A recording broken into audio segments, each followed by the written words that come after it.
All right, Henry Schein on NASDAQ, HSIC, $8.2 billion market cap. Actually, one of our best performers today. Strange day on the market. The market opened up very, very down and just steadily but surely climbed into positive territory. Doing this at 323, probably going to close in positive territory after a really, really poor start. And no real news. Interesting. At any rate, that's why you want to have quality companies no matter what. So Henry Schein is a dental supply company and medical supplies, mostly dental, about 75% dental supplies. So you can think of it as a dental supply, but there's a medical supply company too. One little side note, I am wearing my Raptors red today to honor the Raptors' historic win 1 year ago on Saturday is when they clinched the NBA Finals. So wearing my Raptors red. Okay, back to the task at hand. Henry Schein. I've always liked this company. It's been great. It's been in our portfolios for 10 years probably. And it was great up until about 2016. And there was a lot of different moving parts. And I think it's mostly confusion is why the stock hasn't done so well at that point, at the 2016 mark.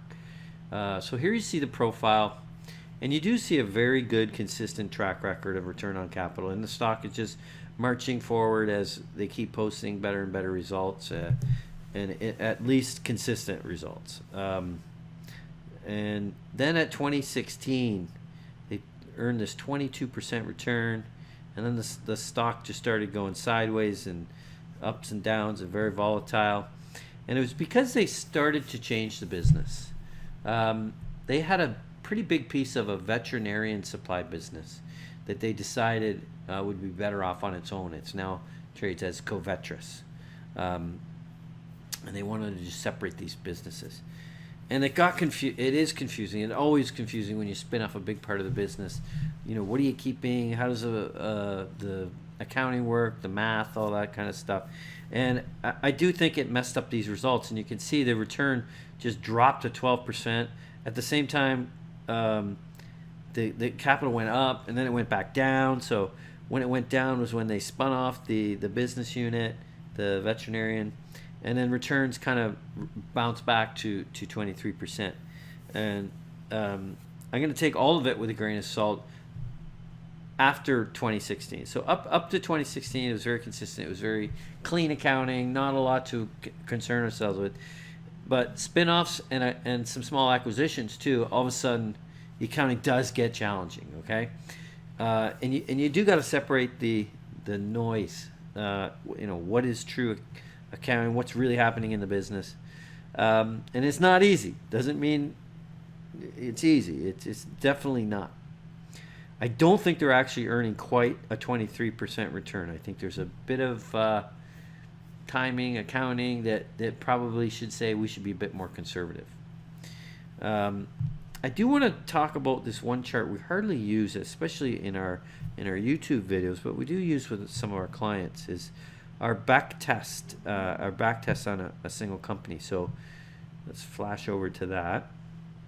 And this orange line is each quarter was our estimate of intrinsic value, and the blue was the actual trading price of the stock. So you see back, this goes all the way back to 2006, and we're more or less in line. We're saying it's slightly undervalued for most of this time up to about 2012, and then in 2012 we saw a big improvement in return on capital actually, and then our value went up, and that's when the stock really started to take off. And then I said it's 2016, that's when things got a little bit messy right here.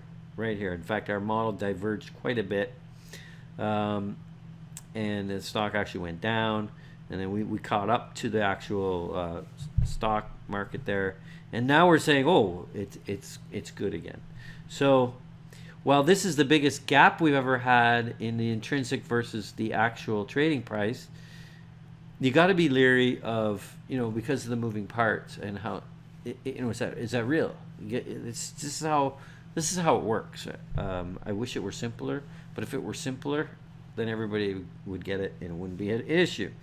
But I'm very intrigued when our our intrinsic is the highest above the actual trading price it's ever been. So I'm right away intrigued.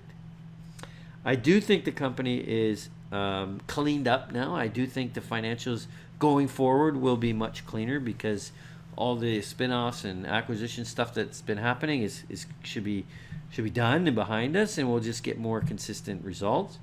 I don't think they could possibly earn this 23% return because that's the highest ever. It's possible, but I wouldn't model that. Let's put it that way.